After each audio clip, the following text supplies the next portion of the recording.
आज हम बात करने वाले हैं कुरुंगती अप्सरा मर्डर केस की। ये कहानी शुरू होती है हैदराबाद से। तारीख थी 5 जून 2023। सुबह का वक्त था।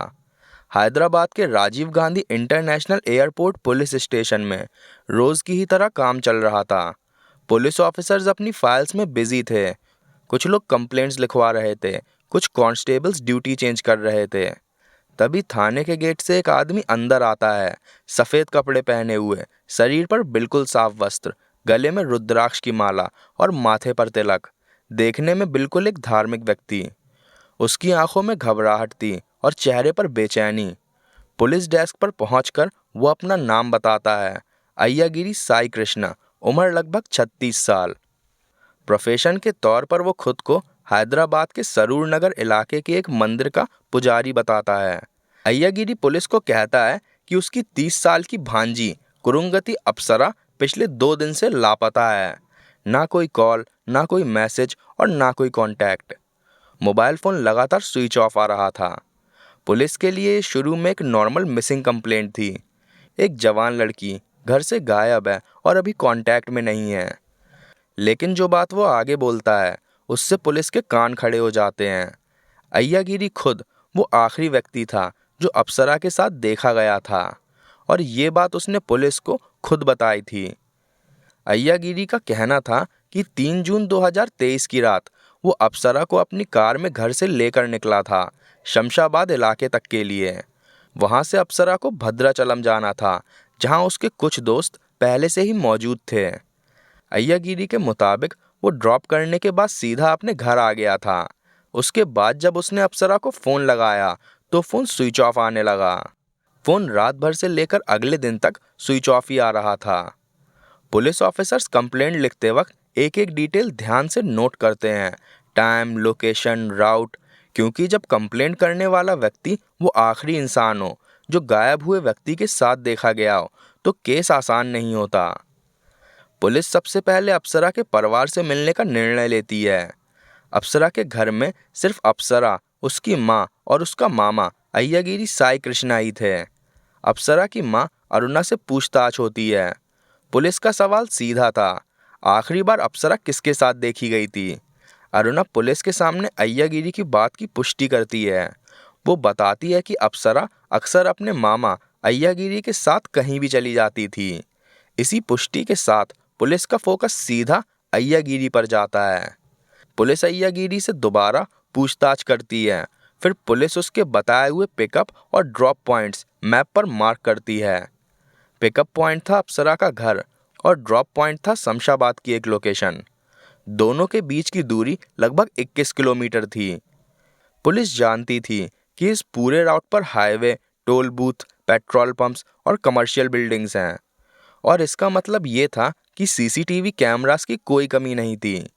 इन्वेस्टिगेशन की शुरुआत अप्सरा के घर के पास लगे हुए सीसीटीवी से होती है।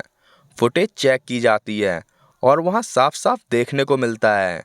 सीसीटीवी में अप्सरा अपने मामा अय्यागिरी के साथ कार में बैठकर घर से निकलती हुई दिखाई देती है। इससे अय्यागिरी का पहला स्टेटमेंट सही साबित हो जाता है। लेकिन असली परीक्षा तो अभी शुरू होने वाली थी। सवाल सिर्फ एक था, अगर ड्रॉप किया गया था तो इतने सारे कैमरास में कहीं ना कहीं तो दिखा ही होगा। पुलिस शमशाबाद के बताए हुए ड्रॉप लोकेशन के आसपास के सभी सीसीटीवी कैमरास चेक करना शुरू करती है। हर एक मिनट, हर एक फ्रेम को ध्यान से देखा जाता है। लेकिन यहीं से इस केस की पहली चौंकाने वाली चीज़ नज़र आती है। किसी भी फुटेज में अप्सरा कार से उतरती हुई नजर ही नहीं आती। ना हाईवे पर, ना पेट्रोल पंप पर और ना किसी दुकान के पास, कहीं भी नहीं।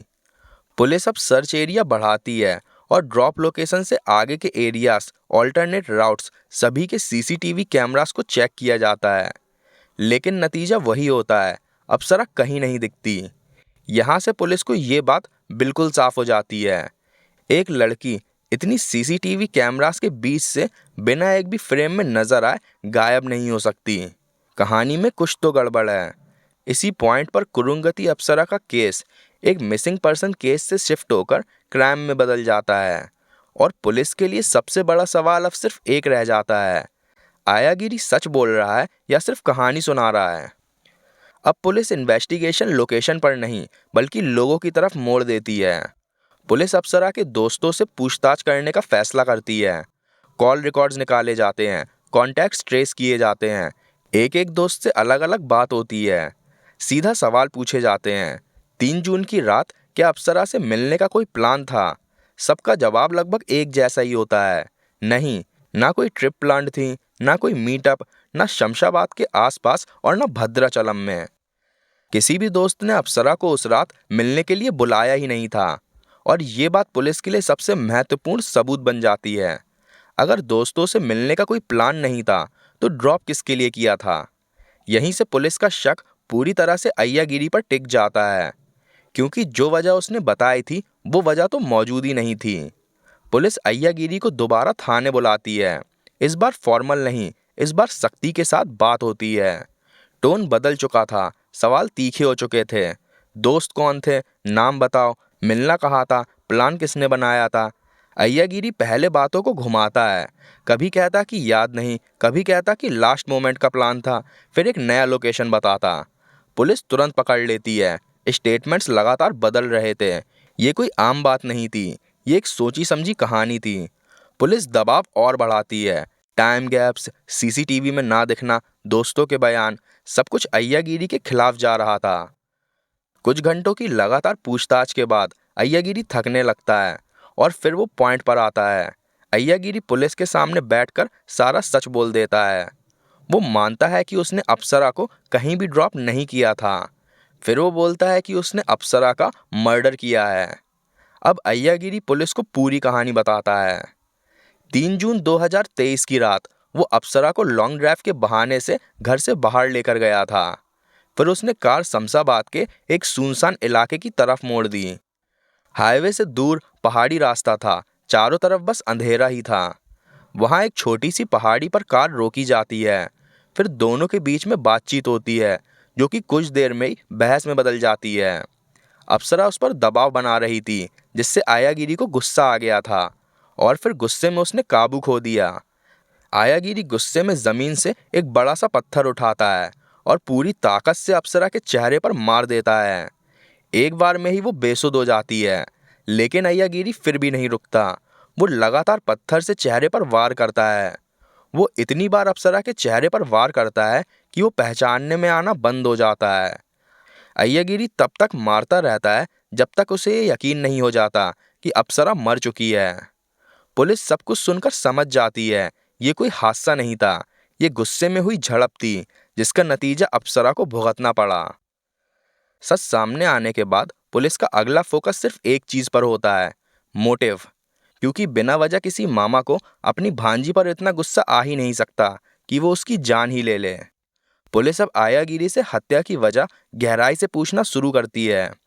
तो अय्यागिरी बताता है कि कुछ साल पहले जब अप्सरा और उसकी माँ उसके घर में रहने आई थी तो सब कुछ बिल्कुल नॉर्मल चल रहा था। घर का माहौल शांत था, रिश्ता भी बिल्कुल नॉर्मल था, रोज की बातें, हंसी मजाक, एक आम मामा भांजी जैसे। लेकिन वक्त के साथ चीजें बदलने लगती हैं। अय्यागिरी और अप्सरा ज्यादा वक्त साथ में रहने लगते हैं। दोनों को ये एहसास भी नहीं होता कि चीजें कब हद से आगे चली जाती हैं। शुरुआत में सब कुछ नॉर्मल लगता है, लेकिन धीरे धीरे दोनों एक दूसरे को पसंद करने लगते हैं। फिर ये पसंद लगाव में बदल जाती है और लगाव प्यार में।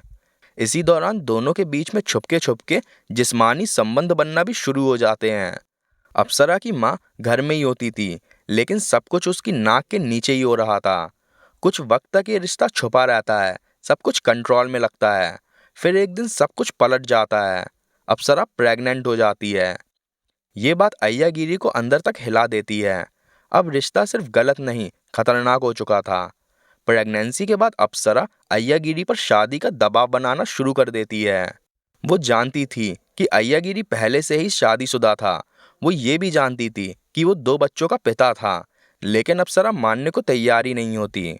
वो अय्यागिरी को धमकी देने लगती है, कभी सब कुछ माँ को बताने की, कभी सबके सामने सच लाने की। यहीं से अय्यागिरी के लिए तनाव का वक्त शुरू हो जाता है, क्योंकि ये सिर्फ एक अफेयर नहीं था, ये मामा भांजी के बीच एक अवैध रिश्ता था। अय्यागिरी को अच्छे से पता था कि अगर सच बाहर आता है तो उसकी जिंदगी वहीं खत्म हो जाएगी। बहुत मनाने के बाद अय्यागिरी अप्सरा को अबॉर्शन के लिए राजी कर लेता है। अबॉर्शन हो भी जाता है, लेकिन कहानी यहीं नहीं रुकती। अबॉर्शन के बाद भी अप्सरा शादी के लिए दबाव बनाना नहीं छोड़ती। उल्टा उसकी धमकियां और तेज हो जाती हैं।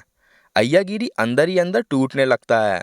उसे लगने लगता है कि अब कोई रास्ता नहीं बचा है।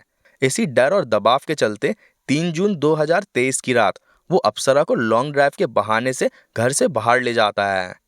प्लान पहले से ही बना हुआ होता है। शमशाबाद के एक सुनसान इलाके में पहाड़ी के पास में कार को रोका जाता है। वहां अय्यागिरी एक आखिरी बार अप्सरा को समझाने की कोशिश करता है। शादी मुमकिन नहीं है, ये रिश्ता खत्म करते हैं। लेकिन अप्सरा मना कर देती है। तभी बहस शुरू हो जाती है, जो कुछ देर में तेज हो जाती है। और फिर अय्यागिरी अपने हत्या करने के प्लान को अमल करता है। गुस्से में वो हत्या तो कर देता है, लेकिन हत्या के बाद अय्यागिरी बुरी तरह घबरा जाता है। वो लाश को पॉलिथीन में लपेटकर कार की डिग्गी में भर देता है। पहला प्लान होता है लाश को जला देने का। वो एक सुनसान जगह पर कार रोकता है और लकड़ियां ढूंढना शुरू कर देता है। बाद में वो आग भी जला लेता है, लेकिन धुआं देखकर पकड़े जाने का डर होता है। ऊपर से लकड़ियां भी किसी लाश को जलाने के लिए काफ़ी नहीं होती, तो प्लान फेल हो जाता है। वो लाश को वापस कार में रखकर घर की पार्किंग में ले आता है। वो काफ़ी देर तक वहीं बैठा रहता है, सोचता रहता है अब आगे क्या करे। तब उसे एक जगह याद आती है, मंदिर के पीछे वाला मैन होल। वो जगह जहाँ कोई शक भी नहीं करेगा। रात के वक्त जब आसपास सन्नाटा होता है, अय्यागिरी कार लेकर मंदिर के पीछे पहुँचता है। वहाँ मंदिर के रेवेन्यू ऑफिस के पास एक पुराना मैन होल था। रात के वक्त वहाँ पूरा अंधेरा होता है, बिल्कुल खामोशी, कोई देखने वाला नहीं। अय्यागिरी लाश को डिग्गी से बाहर निकालता है और मैनहोल के अंदर फेंक देता है। फिर वो ऊपर से ढक्कन बंद कर देता है, लेकिन वो यहीं नहीं रुकता। अगले दिन लाश के गलने से बदबू आने लगती है, इसलिए वो 2 ट्रक मैनहोल के ऊपर मिट्टी डलवा देता है। फिर भी उसे चैन नहीं मिलता। आखिरी सावधानी के तौर पर वो मैनहोल पर सीमेंट का प्लास्टर करवा देता है और फिर मिट्टी से उसको ढक देता है। अय्यागिरी को लगता है अब कोई सच तक कभी नहीं पहुंच पाएगा। लेकिन जब अप्सरा की माँ अय्यागिरी से अप्सरा को लेकर सवाल पूछने लगती है, तो वो घबरा जाता है। अय्यागिरी को ये डर सताने लगता है कि कहीं उसकी बहन खुद ही पुलिस स्टेशन ना चली जाए। तो अय्यागिरी खुद पुलिस स्टेशन जाकर मिसिंग कंप्लेंट लिखवा देता है। सोचता है ये उसे पुलिस के शक के दायरे से दूर रखेगा, लेकिन झूठ ज़्यादा दिन तक छुप नहीं पाता। मैनहोल का राज बाहर आने के बाद पुलिस के पास कोई डाउट नहीं बचता। अय्यागिरी ने ही हत्या की थी। पुलिस उसे तुरंत अरेस्ट कर लेती है। फिर पुलिस अय्यागिरी की बताई हुई निशानदेही पर मैनहोल का कवर हटवाती है। सीमेंट तोड़ा जाता है, मिट्टी हटाई जाती है और नीचे से अप्सरा की लाश बाहर निकलती है। बॉडी काफ़ी सड़ी हुई थी, लेकिन सबूत अभी भी जिंदा थे। फॉरेंसिक टीम मौके पर बुलाई जाती है। लाश के कपड़े, पॉलीथिन, सीमेंट के टुकड़े सब कुछ सीज किया जाता है। पोस्टमार्टम रिपोर्ट में आई चोटें अय्यागिरी के बयानों से मैच कर रही थीं। पुलिस अब अय्यागिरी की कार फॉरेंसिक लैब भेजती है। डिग्गी से ब्लड ट्रेसेस मिलते हैं और कुछ बाल भी मिलते हैं। सब अप्सरा के डीएनए से मैच कर जाते हैं। अब मोबाइल की जांच की जाती है। अय्यागिरी की इंटरनेट सर्च हिस्ट्री में ये सामने आता है कि उसने काफ़ी वक्त पहले how to kill a human being को गूगल पर सर्च किया था, जिसका मतलब था कि अय्यागिरी काफ़ी वक्त से अप्सरा को मारने की प्लानिंग कर रहा था। पुलिस के पास सारे सबूत थे, सारे गवाह थे, तो चार्जशीट फाइल करी जाती है। आईपीसी सेक्शन 302 मर्डर, 201 सबूत मिटाना और अन्य धाराएं भी इलीगल रिलेशनशिप मोटिव के तौर पर मेंशन होती हैं। कोर्ट अय्यागिरी को जुडिशियल कस्टडी में भेज देता है। मीडिया अब इस केस को कवर करने लगती है, जिसके बाद ये केस न्यूज़ चैनल्स, इंटरनेट और न्यूज़पेपर सब जगह वायरल हो जाता है। जब ये केस वायरल होता है, तब ये सिर्फ हैदराबाद या तेलंगाना तक सीमित नहीं रहता और धीरे धीरे करके तमिलनाडु के अखबारों और टीवी न्यूज़ चैनल्स तक पहुंच जाता है।